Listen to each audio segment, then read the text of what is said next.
to my own mother's. Wasn't a lot of acting involved. Right? I loved my mom the most, God rest her soul too, when we were in different countries. And I loved Lotsana the most when we were on different planets. But as far as Majel as a person goes, the whole Roddenberry family was so kind to me because I was fresh off the boat from England when I got the job. And so come the holidays, Thanksgiving, Christmas, I was usually sitting on my own, with nowhere to go. I remember that first Christmas in LA, I was literally totally on my own Christmas Day. It was really depressing.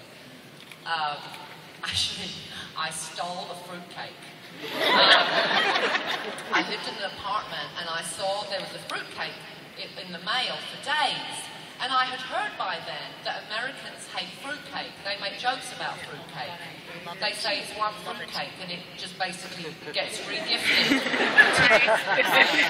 Well, I'm English and I love fruitcake. So I stopped. Once it had been sitting there for about 4 days, I thought, well, no one's claiming this fruitcake. I'm going to take the fruitcake. So I stole the fruitcake and I decided that so I wouldn't eat it all in one go, I would freeze it. But come Christmas Day, I was so depressed. I was literally taking it out of the freezer and hacking pieces of frozen fruitcake off and eating them. Comfort food. But so Majel made sure that I always had somewhere to go. I was always invited to their house when I was at a loose end. And even when I met my husband, we were both included. I called Majel Mom. I called Rod Bro.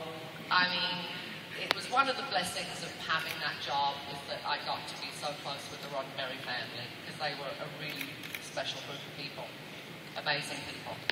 And Gene wasn't quite as, he was a real Jekyll and Hyde because on the one hand he was this great visionary and on the other hand he was just the guy. And he would say things about my anatomy and things. But we won't go too deeply into that. But so he was a real guy on the one hand, and then this visionary on the other. And I used to have to tell you, he used to sneak off because he was a diabetic, and he wasn't supposed to drink, but B, he wasn't supposed to eat candy. And he would sneak off to the Bel Air Country Club, which was next door to their house, to drink and eat candy. So he was naughty. He was a guy. Yeah, he was a real guy. Yeah. What was your first exposure to the Star Trek franchise before you got the gig? A friend of mine came to visit me from England the winter before I got the gig, and because the Star Trek 4 had just come out, and she was a big Trekkie, and she wanted to go see it at the movies, and I was like, I don't want to see Star Trek, right? I don't want to, oh man, I hate Star Trek. This was me, right? Even with whales? No, that was the only thing that got me there, was the whales. Right?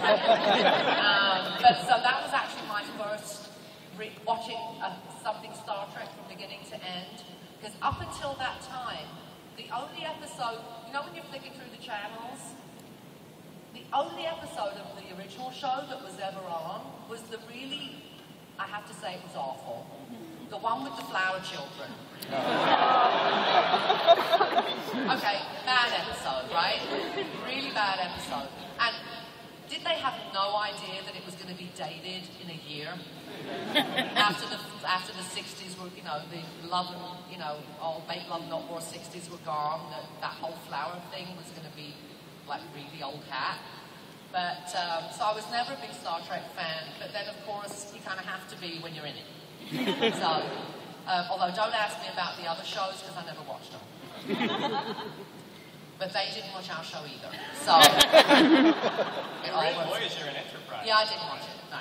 I'm not interested, to be honest. I'm not interested in watching myself on TV. I find myself, I know me and I know what I'm doing, and and I hate to watch myself on TV. I'm watching soccer and reruns of Law and Order. That's what I'm watching on TV.